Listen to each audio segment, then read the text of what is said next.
remember last summer during the height of the election, the now president did a debate with Vice President Harris, and he totally disavowed Project 2025.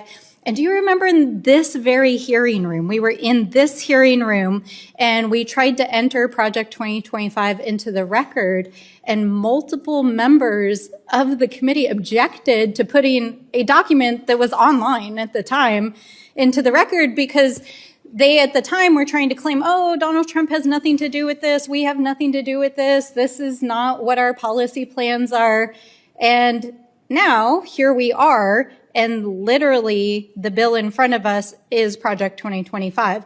And the thing that I find particularly wild about all of it is like the authors of Project 2025 are now in the administration.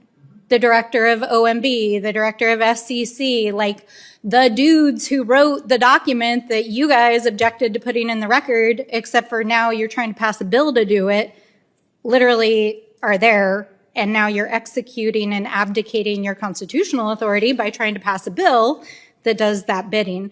So, Ranking Member, I really, really appreciate what you're doing here. And, you know, the other thing that I appreciate about your description of your amendment is the ways in which Project 2025, if you haven't read the chapters on Department of Interior, EPA, Forest Service, highly, highly, highly recommend everyone out there who's watching this do that.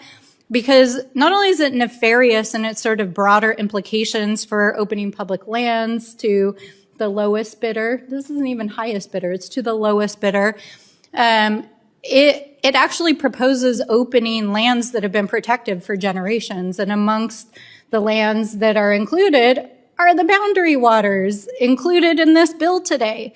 And I just keep going back to the idea that, you know, the GOP keeps trying to claim that this reconciliation bill is just about the budget. It's just about balancing the budget. Well, then what the hell does opening the boundary waters to international mining have to do with the budget? It doesn't have anything to do with the budget, my friends. This is Project 2025. Mr. Ranking Member, I'm happy to yield more time to you if you want to talk more about it, but I just think it's extraordinary. It is, but, you know, they did assure us that it wasn't their agenda. Donald Trump promised that he knew nothing about it, wasn't his agenda. So I would think Republicans would be quick to support an amendment that just holds them to their word, right? Yeah, they didn't even want it in the record when we tried to put it in the record, but now their bill, maybe Mr. Chairman, would you like to disavow Project 2025? Chairman?